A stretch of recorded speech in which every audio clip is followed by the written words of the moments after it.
मंत्री एकनाथ शिंदे यांच्या हाती गाडीचं स्टेअरिंग होतं, मात्र आता आपण बघतोय राज्याचे मुख्यमंत्री ज्यांच्या हाती राज्याचं स्टेअरिंग आहे त्यांच्याच हाती आता गाडीचं देखील स्टेअरिंग आहेत आणि राज्याचे मुख्यमंत्री देवेंद्र फडणवीस हे आता वाहन चालवत आहेत आणि त्यांच्या बाजूला एकनाथ शिंदे हे बसलेले आहेत आणि मागच्या बाजूला जर आपण बघितलं तर मागच्या बाजूला अजितदादा पवार हे देखील गाडी एकाच गाडीत आहोत. पण सारथ्य नेमकं सरकारचं कोण करतंय असा काही संदेश अरे आता मगाशी सीएम साहेबांनी सांगितलं 8-8 घंटे 8-8 तास चालू आहे म्हणून.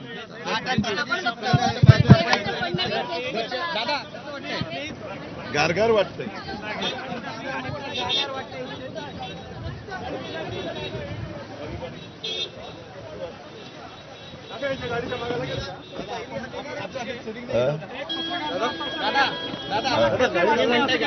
स्टेअरिंग घेणार आहात का हातामध्ये?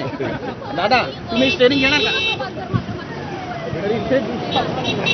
तर देवेंद्र फडणवीस आणि एकनाथ शिंदे यांच्या सीट्समध्ये झालेली अदलाबदल आणि अजित पवारांनी एकाच सीटवर बसून राहणं हे सध्याच्या राजकीय परिस्थितीमध्ये काहीसं सूचक दिसतंय. कारण का तिघांच्या एका संयुक्त पत्रकार परिषदेमध्ये माझी सीट फिक्स आहे असं अजित पवार मिश्किलपणे म्हणाले होते.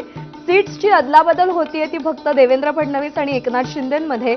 एकनाथ शिंदे जे आधी मुख्यमंत्री होते ते आता उपमुख्यमंत्री आहेत आणि देवेंद्र फडणवीस जे आधी उपमुख्यमंत्री होते ते आता मुख्यमंत्री झालेत. अजित पवार उपमुख्यमंत्री पदाच्या त्यांच्या सीटवरती त्यांच्या भूमिकेवरती अजूनही कायम आहेत आणि अजित पवारांचंच हे विधान की माझी सीट सरकारमध्ये फिक्स आहे हे काहीसं सूचक आणि सध्याच्या दृश्यांना मिळतं जुळतं आहे असं म्हणायला हरकत नाही. अत्यंत आनंदात आणि अत्यंत खेळीमेळीच्या वातावरणात महाराष्ट्राचे हे तीनही प्रमुख नेते समृद्धी महामार्गाच्या या शेवटच्या टप्प्याची सध्या पाहणी करतायत. काही वेळापूर्वी एकनाथ शिंदे हे स्टेअरिंग हातात धरून गाडी चालवत होते आणि आता मात्र राज्याचे मुख्यमंत्री देवेंद्र फडणवीस हे ड्रायव्हिंग सीटवरती आहेत आणि गाडीचं सारथ्य करतायत.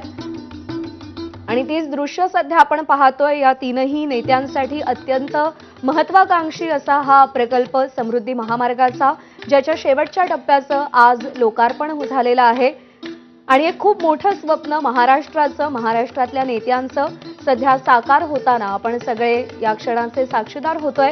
पुन्हा एकदा जाऊयात. अक्षय भाटकर आपले प्रतिनिधी सध्या आपल्या सोबत आहेत. अक्षय, आपण जर पाहिलं तर ज्यावेळी पहिल्या टप्प्याचं लोकार्पण झालं होतं समृद्धी महामार्गाच्या त्यावेळी काही त्रुटी बांधकामामध्ये आढळून आल्या होत्या. शेवटच्या टप्प्याचं लोकार्पण करत असताना किंवा बांधकाम करत असताना कशी खबरदारी घेतली गेली आहे, कशा त्या त्रुटींचा निपटारा करण्यात आलाय? प्रज्ञा, सगळ्यात महत्वाचं एक होतं ते म्हणजे हा रस्ता सरळ आहे. या रस्त्याला कुठेही मोठं वळण नाहीये, या रस्त्याला कुठेही स्पीड ब्रेकर नाहीये, त्या रस्त्याला सिग्नल नाहीये. त्यामुळे ज्यावेळी चालक या रस्त्यावरून गाडी चालवतो त्यावेळी तिकडे कुठे दृष्टीभ्रम होण्याची शक्यता जास्त होती आणि